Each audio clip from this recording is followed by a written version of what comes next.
So the history of Stratosphere Studio really began when I was in college, actually, and I took a class on exhibit design.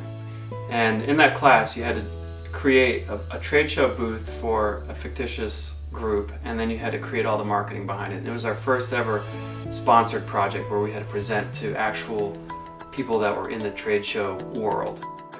Entered that competition. It was a national competition, and ended up winning both categories. I won first place in both categories, one for the booth design and for the marketing. And it came so easy to me that I decided to go into a career in that.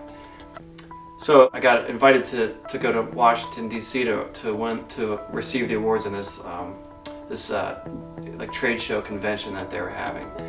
And so I go in there, and I'm amongst all these exhibit people. As soon as I get back to school, I start getting phone calls from my dean. Actually, my dean came up to me and he said, there's an exhibit company here that wants to talk to you. And then I got more calls and more calls. They called me up and I'd get their phone number, call them back, and they would say, hey, would you consider doing some overflow work for us? And so I said, yeah, absolutely. That turned into getting calls from interior designers saying, would you do some renderings for us if we gave you the materials? And I'd say, yeah, absolutely. Then I started getting calls from ad agencies asking me if I would do marketing campaigns, and I said, sure, the sky's the limit. So this idea, the sky's the limit, kept coming back and back. And one day I'm getting my mail, and it just hit me like a lightning bolt. Stratosphere Studio, where the sky is the limit. And it started out as a way to kind of help pay for college costs, and then I just kept going with it as a sideline business. So my career really began in the trade show business. I started out for 1 year as an exhibit designer, and I made a good living at the trade show world for a long time. But then that all began to change in September 11th when suddenly we weren't allowed to travel, and shows just almost completely died for the rest of that year. And then again in 2008 when the economy tanked and people started to say, do we even need to spend this kind of money? Because it's very expensive to build a trade show booth for 3 days of meeting time with some prospects. So I saw the writing on the wall after 2008, 2009. And in 2010, I decided to go out on my own doing internet marketing. Because the answer to the should we be exhibiting question was, no, we shouldn't, because we can do this online.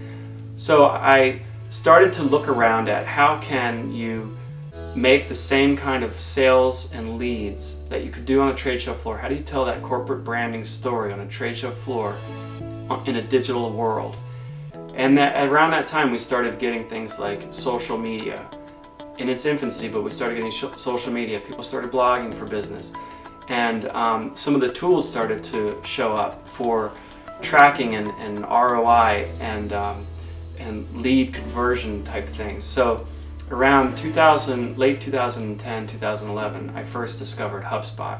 Now, HubSpot, if you haven't heard of it, it's a software company in Massachusetts, and they developed it's a process that they call inbound marketing. With internet marketing, it's instantaneous. Somebody downloads a form, converts on a form, downloads a guide or anything like that.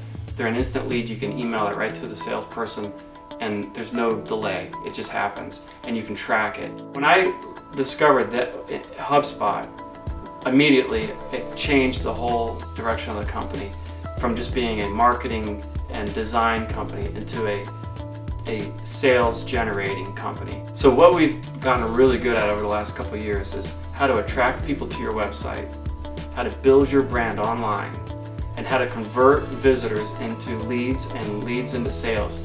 So with Stratosphere Studio, what we're doing is we're taking everything that I've learned in the exhibit business, and we're doing it online through inbound marketing. And we're getting amazing results. And if you check out our site, you can see some of these examples and some of our case studies. And it really comes down to corporate storytelling, telling the story of who you are, making yourself likable. In sales, you buy from who you like, and you buy from those that can answer your question, that can give you the results that you're searching for. Inbound marketing, content marketing, internet marketing, whatever you call it, that is how you create that thought leadership, and that's how you get those sales leads into your business and you grow your sales.